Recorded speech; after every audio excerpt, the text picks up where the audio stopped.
One of my biggest dreams here at home is also to slowly build a simple vegetable garden. Dili man kinahanglan daghan dayon, bisag ginagmay lang nga gulay ug flowers nga ako mismo ang magatiman. Pero naagid ko usa ka problema nga dugay na nakong giagwanta ang among mga manok. As much as I love seeing them grow and multiply, grabe na gid sila ka free roaming. Bisan bag-o pa lang turok ang tanom, ilang naging mahurot. And ang akong mga homegrown flowers dugay na nakong giatiman, giampingan, dayon ilahang tumban, makalot ug mayabo, hinay-hinay nang nangamatay. Kay dili sa tanang panahon manggod akong ma-prioritize. Dili lang kana pong manlawak ka unya mabiyaan lang nimo kadjot matumba na dayon nila usahay gani bisig nakahayhay na ila agya pong ambakan ilang luparan din ilang tung makakatawa na lang ka nga maglagot pero grabe maka-stress gyud pero kabalo man pud ko nga ganahan kayo nga akong bana magpadaghan og manok so instead nga sige lang kog reklamo nangita na lang kog paagi nga pareho na mo ma-enjoy nga among gusto mao nga nipalit ko ani nga nylon chicken net 100 meters ang length ani sa akong gipili dayon around 8 feet ang height kung fully stretched. Dako na siya para makahimo og enclosure sa mga manok. Pero if inyong mga manok kusog kayo manlupad I suggest mas taas ang height. Ang material niya kay polyethylene nga mechanical woven so ligon siya dili dali makorrode dili dali mag-age. Durable gid para sa adlaw-adlaw nga paggamit. And as per editing this video, almost 2 months nagikan sa pagtawid. Yes, wala pa siya naguba.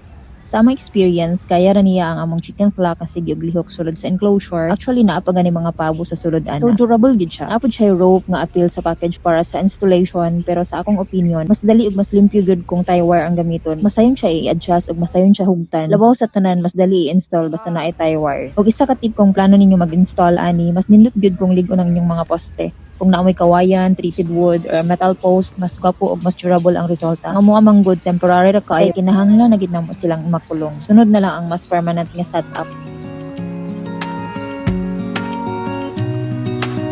Usahay dili nato kinahanglan undangan ang usa ka hobby aron mahatagan og panahon ang tamang give and take lang sa mga responsibility. Kailangan lang nato og sakto nga sistema. Karon na sila kaugalingong area, mas comfortable na sila, mas hapsay na po ng among palibot. Ug ako, excited na sad ko makapadayon sa pagtanom-tanom ang mga gulay ug bulak. Little by little, we're building the home we've always imagined. Dili man perfecto, pero every small improvement makes a life little lighter. If you're also looking for an affordable way to fence your chickens, ducks, or other small animals, I'll leave the link below. Hopefully, this helps you too, just like it helped us. So, that's it. Good luck to building our dreams.